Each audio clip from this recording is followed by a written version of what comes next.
Continuando então, vamos agora analisar mais alguns dispositivos do artigo 7º. Olha só, agora o que nós temos? Alguns direitos relativos à igualdade nas relações de trabalho. Na verdade, todos eles vão proibir, de certa forma, discriminações. Ele diz, proibição de diferença de salários, de exercício de funções e de critério de admissão, levando em conta o sexo, a idade, a cor ou o estado civil. Quanto a esse dispositivo do artigo 7º, inciso 30, é comum nós encontrarmos questões na prova que exploram a possibilidade ou não de ser estabelecido, por exemplo, um limite de idade para inscrição em concurso público. É possível haver limitação de idade, por exemplo, para participar de um concurso? O Supremo Tribunal Federal tem entendido que sim, tem entendido que a natureza das atribuições do cargo podem justificar a limitação de idade. É importante destacar que essa limitação de idade não pode vir prevista apenas no edital. Tem que haver uma previsão legal, tem que haver previsão em lei. Trata-se de reserva legal, trata-se do princípio da legalidade. Muito bem, o que mais? Também é proibida qualquer discriminação quanto a salário e critérios de admissão quanto ao trabalhador portador de deficiência. Temos também proibição de distinção, de diferenciação entre trabalho manual, técnico e intelectual ou entre os profissionais respectivos. Temos ainda proibição de trabalho noturno, perigoso ou insalubre a menores de 18 anos e de qualquer trabalho a menores de 16, salvo na condição de aprendiz a partir dos 14 anos. Fica atento. Vamos pensar assim, Vamos colocar aqui 14, 16, 18. A partir dos 14, admite-se o trabalho na condição de aprendiz. A partir dos 16 anos, em tese, admite-se o trabalho, salvo trabalho noturno, perigoso ou insalubre. Esses não podem a menores de 18 anos. A partir dos 18 anos, em regra, admite-se qualquer trabalho, salvo se houver alguma lei específica que exija uma idade diferenciada. Então fique atento, menores de 18 anos não podem trabalhar em trabalho noturno, perigoso ou insalubre. Menores de 16 anos, em regra, não podem trabalhar, salvo na condição de aprendiz a partir dos 14 anos. O que mais que nós temos? Igualdade de direitos entre o trabalhador com vínculo empregatício permanente e o trabalhador avulso, que é aquele que não tem um vínculo específico, com um empregador. Ele presta serviço, em regra, a diversos empregadores. Aqui eu trago a súmula 683 do Supremo, que vem ao encontro do que eu comentei sobre o limite de idade. Olha só, o limite de idade para inscrição em concurso público só é legítimo, levando em conta o que estabelece o artigo 7º 30, quando possa ser justificado pela natureza das atribuições do cargo a ser preenchido. Então perceba, somente é possível exigir a limitação de idade quando as atribuições do cargo justificarem essa restrição. E mais, essa restrição deve vir prevista em lei. O edital por si só não pode estabelecer esse tipo de limitação. Muito bem, vamos lá. O que mais que nós temos? Aqui no 3.6, a gente vai trabalhar um ponto muito cobrado na prova, que é os direitos dos trabalhadores domésticos. A Constituição, na redação original, em 88, ela fez uma igualação, ela trouxe uma regra de isonomia entre trabalhadores urbanos e rurais, mas restringiu bastante os direitos do trabalhador doméstico. Entretanto, a Emenda Constitucional 72 de 2013,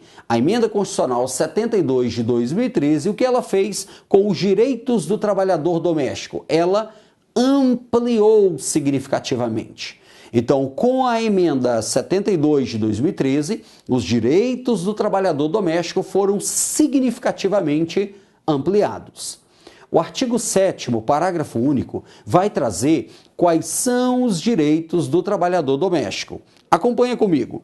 Eu separei, apenas para fim didático, em 2 grupos. Note que eu tenho um primeiro grupo, uma extensa enumeração, depois você vai ler, e eu coloco uma segunda enumeração. E por que eu fiz isso? Na segunda enumeração, ele diz que os direitos vão vir conforme condições estabelecidas em lei. Qual é a diferença básica entre o primeiro e o segundo grupo? Os direitos que estão no primeiro grupo, na primeira enumeração, são direitos auto-aplicáveis. Por exemplo, o direito ao salário mínimo, o direito à licença maternidade, à licença paternidade. Veja, os direitos assegurados no primeiro grupo, vou colocar aqui primeiro grupo e segundo grupo. Em tese, os direitos do primeiro grupo são auto-aplicáveis. São direitos que, em tese, já podem ser aplicados da forma como está na Constituição. Os do segundo grupo são direitos que nós chamamos de normas de eficácia limitada. O que é isso? São normas que, para produzirem todos os efeitos que se espera delas, são normas que dependem de uma regulamentação legal. Então ele vem e diz assim, são direitos assegurados à categoria dos trabalhadores domésticos. Aí ele enumera todos esses que estão no primeiro grupo.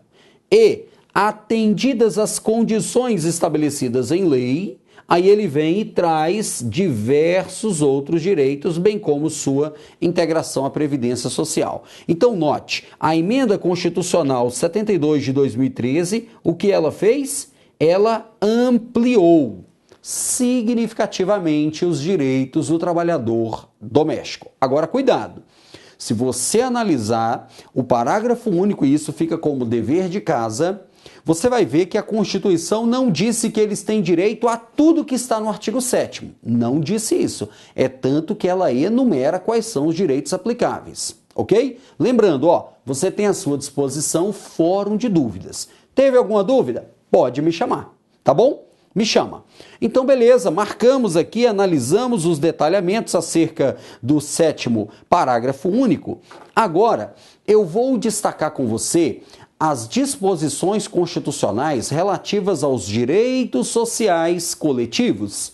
Analisamos até agora os direitos sociais individuais. Agora, os direitos relativos aos sindicatos e também ao direito de greve, direito de participação nos colegiados, onde os interesses dos trabalhadores estejam sendo discutidos, é disso que nós vamos analisar agora, disso que vamos tratar agora.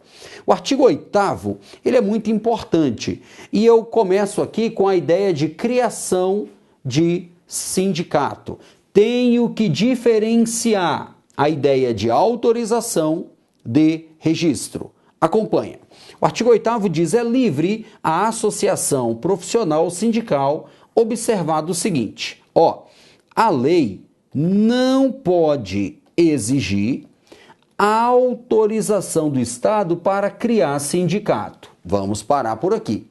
Então, ponto importante para a prova, não há necessidade de autorização para criar sindicato. Ponto. Fechou. Ok? Fechado? Mas não confunda a autorização com registro. Por quê? Embora ele diga que não há necessidade de autorização, ele diz ressalvado o registro no órgão competente. Então, peraí. Não precisa pedir uma autorização. Mas, após a criação do sindicato, é necessário o registro dele no órgão competente. Segundo o Supremo, enquanto não for estabelecido em lei especificamente o órgão, esse registro deve ocorrer no Ministério do Trabalho, por exemplo. Então fica atento, não há necessidade de autorização, mas é necessário o quê? O registro no órgão competente. Aí ele diz, vedadas ao poder público a interferência e a intervenção na organização sindical. O que mais? Aqui eu tenho algumas decisões do Supremo. O que eu disse?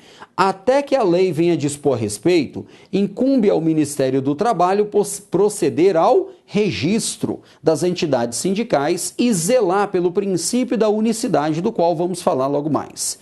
O registro sindical qualifica-se como ato administrativo essencialmente vinculado, devendo ser praticado pelo ministro do Trabalho mediante uma resolução fundamentada, sempre que, respeitado o princípio da unicidade sindical e observada a exigência de regularidade, autenticidade e representação, a entidade preencher integralmente os requisitos fixados pelo ordenamento positivo.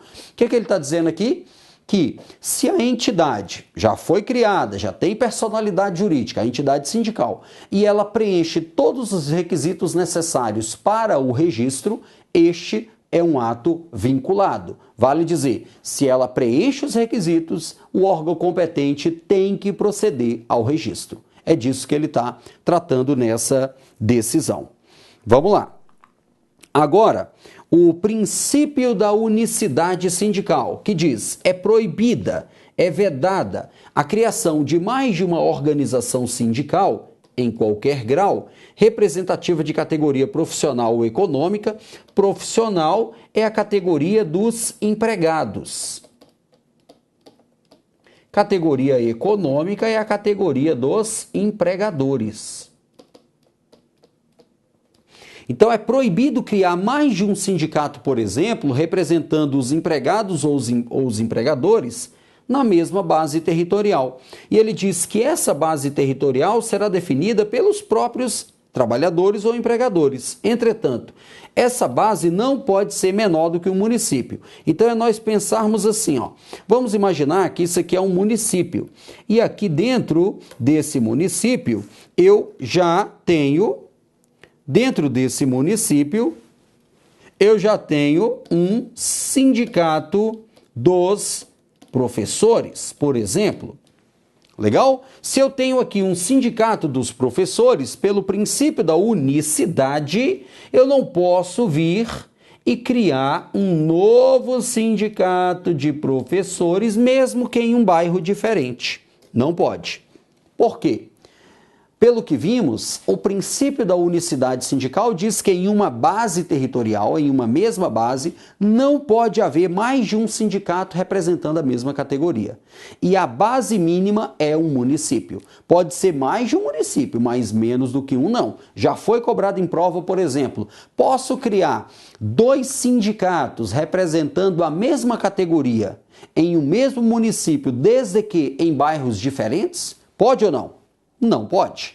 Não pode. Então, o princípio da unicidade sindical, resumindo, ele diz, em cada base territorial só pode haver um sindicato representativo da mesma categoria profissional ou econômica. Muito bem, vamos analisar aqui uma decisão do Supremo, que diz assim, é pacífica a jurisprudência do Supremo no sentido de que não implica ofensa ao princípio da unicidade sindical a criação de um novo sindicato por desdobramento do pré-existente para representar uma categoria específica, desde que respeitados os requisitos impostos pela legislação trabalhista e atendida a abrangência mínima estabelecida pela Constituição. Então, o que acontece? Em alguns casos, vamos imaginar, nós temos um sindicato, como já ocorreu em outras épocas, sindicato dos servidores que atuam com vigilância e brigada de incêndio. Um exemplo, vigilantes e brigadistas, durante muito tempo, estavam em um mesmo sindicato. Só que houve o desmembramento disso, então ficou o sindicato dos vigilantes e o sindicato dos brigadistas, um exemplo. Então, isso não fere a unicidade sindical, isso pode acontecer. Por quê? Porque cada um cuida de uma categoria específica. É isso que o Supremo entendeu nessa decisão. Continuando, ele diz: ao sindicato, a ideia de substituição processual. Ao sindicato cabe a defesa dos direitos e interesses coletivos ou individuais da categoria, aqui um ponto muito cobrado na prova, inclusive em questões judiciais ou administrativas. E ele diz: é obrigatória a participação do sindicato nas negociações coletivas de trabalho. Destaque a palavra obrigatória. Temos aqui uma possibilidade em que os sindicatos vão atuar em nome próprio, defendendo interesses de seus sindicalizados. A própria Constituição Federal deu uma autorização específica extraordinária aos sindicatos para que eles, em nome próprio, defendam interesses de seus sindicalizados. Isso é o que a doutrina e a jurisprudência chamam de substituição processual. Por quê?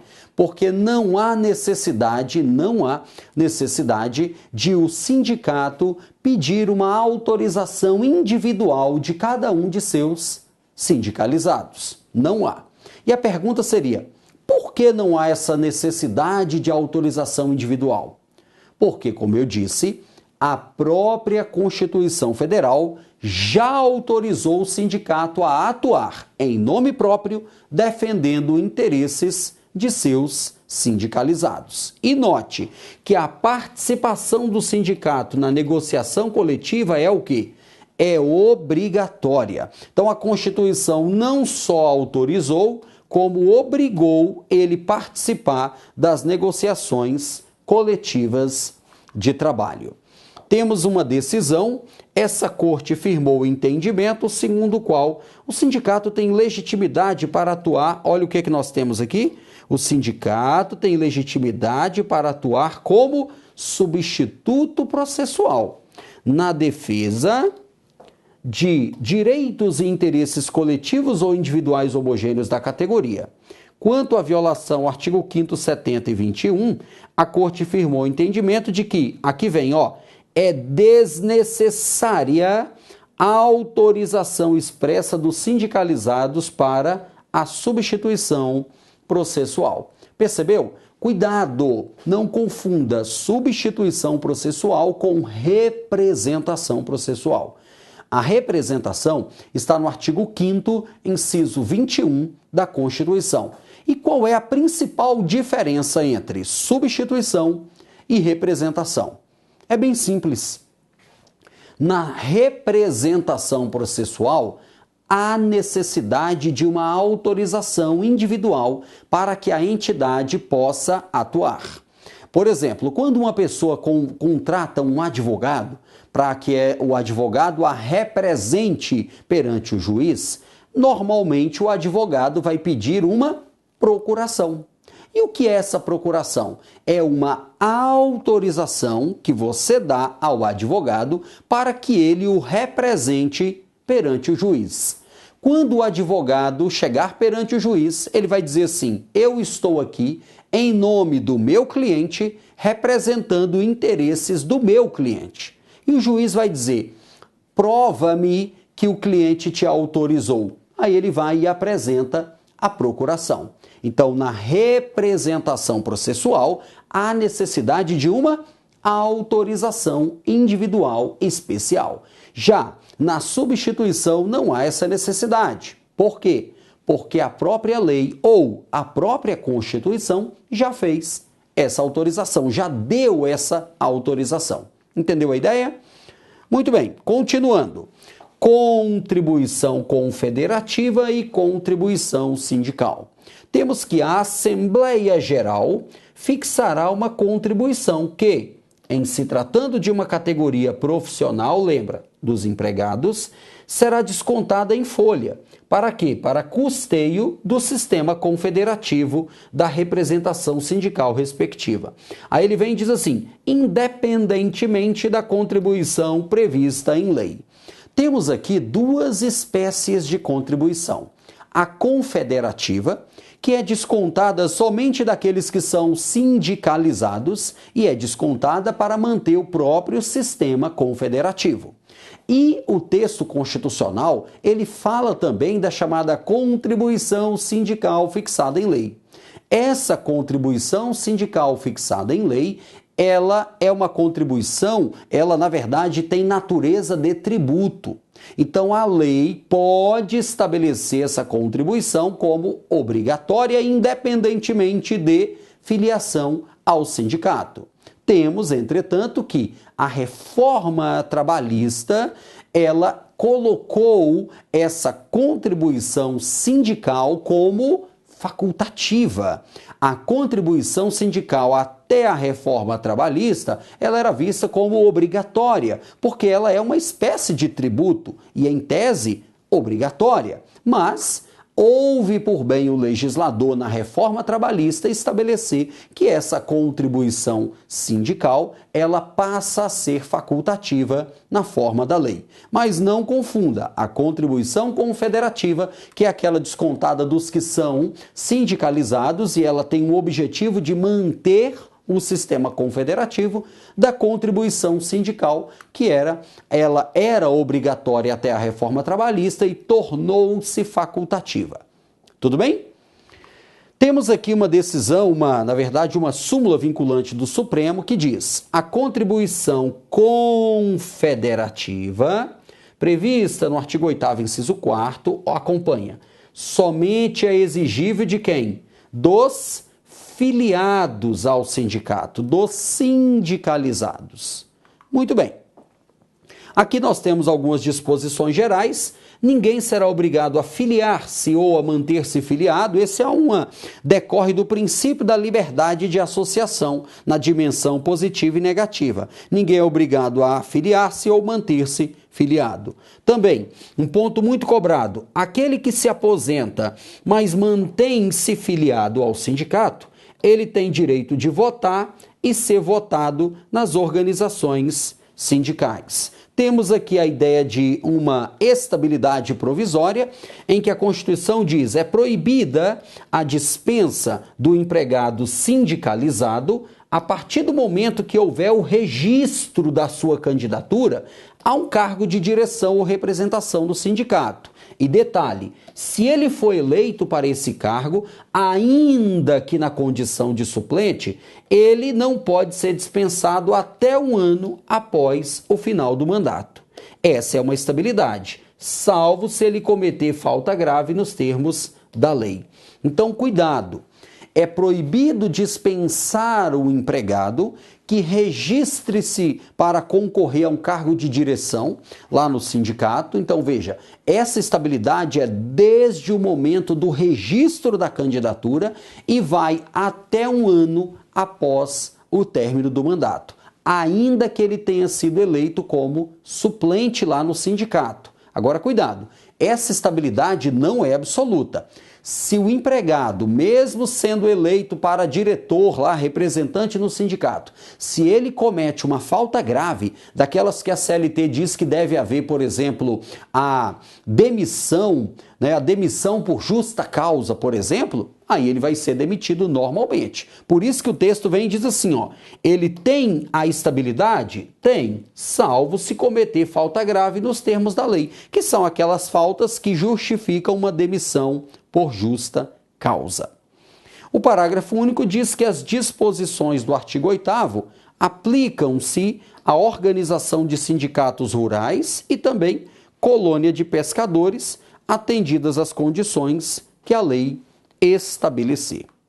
Muito bem, temos uma decisão do Supremo, filiação à colônia de pescadores, como para a habilitação ao seguro-desemprego, viola o princípio constitucional da liberdade de associação e da liberdade sindical em sua dimensão negativa, a norma legal que condiciona, ainda que indiretamente, o recebimento do seguro do benefício do seguro-desemprego à afiliação do interessado a uma colônia de pescadores de sua região.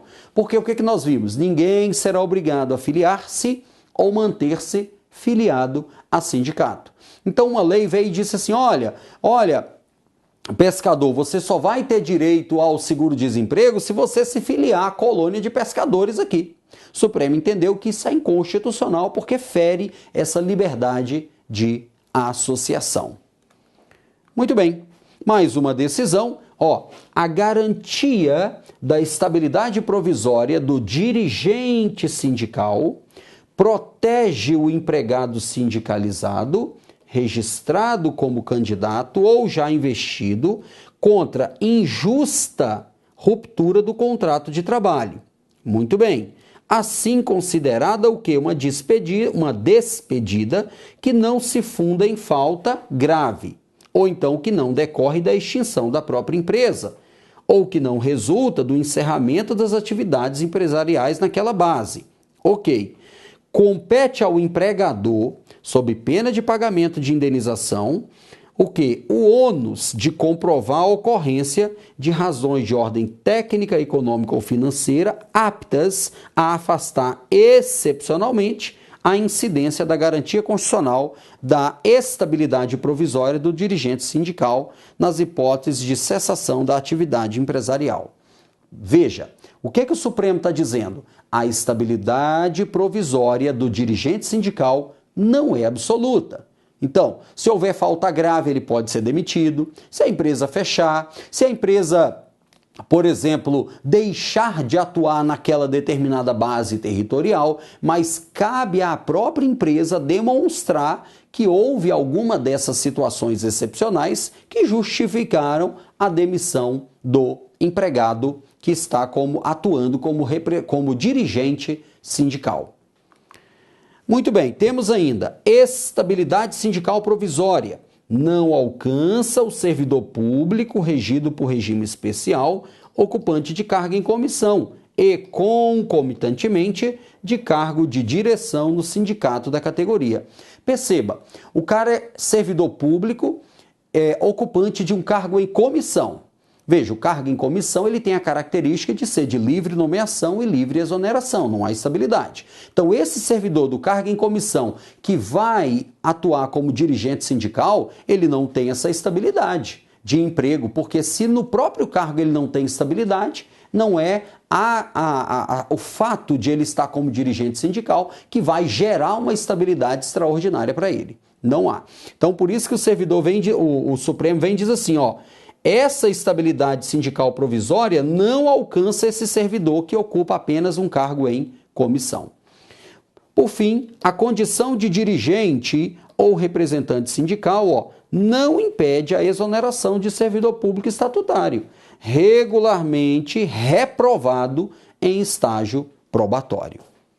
Muito bem, e para nós fecharmos, artigos 9º, 10º e 11º, em relação aos quais eu vou fazer um comentário contextual, porque não tem não há muito detalhamento. Ele diz que é assegurado o direito de greve e compete aos trabalhadores decidir sobre a oportunidade de exercê-lo e sobre os interesses que devam, por meio dele, defender.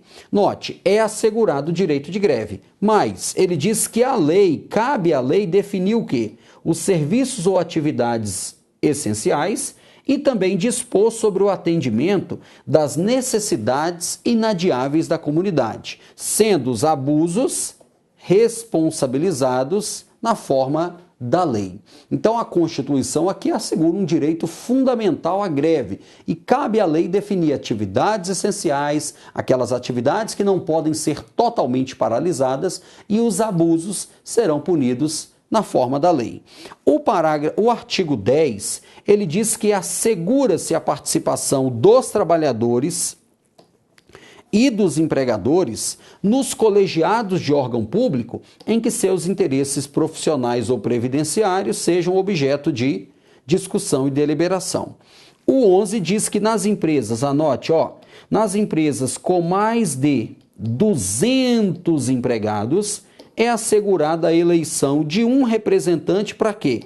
Com a finalidade exclusiva de promover-lhes o entendimento direto com o empregador. O que a banca mais gosta aqui é mudar esse número. Aí coloca mais de 50, mais de 500, enfim. Ele diz, nas empresas com mais de 200 empregados, é assegurada essa possibilidade de eleição de um representante para promover esse intercâmbio entre empregados e empregadores. Tudo bem? Qualquer dúvida que você tiver, me chama no fórum, tá certo? Um grande abraço e até a próxima.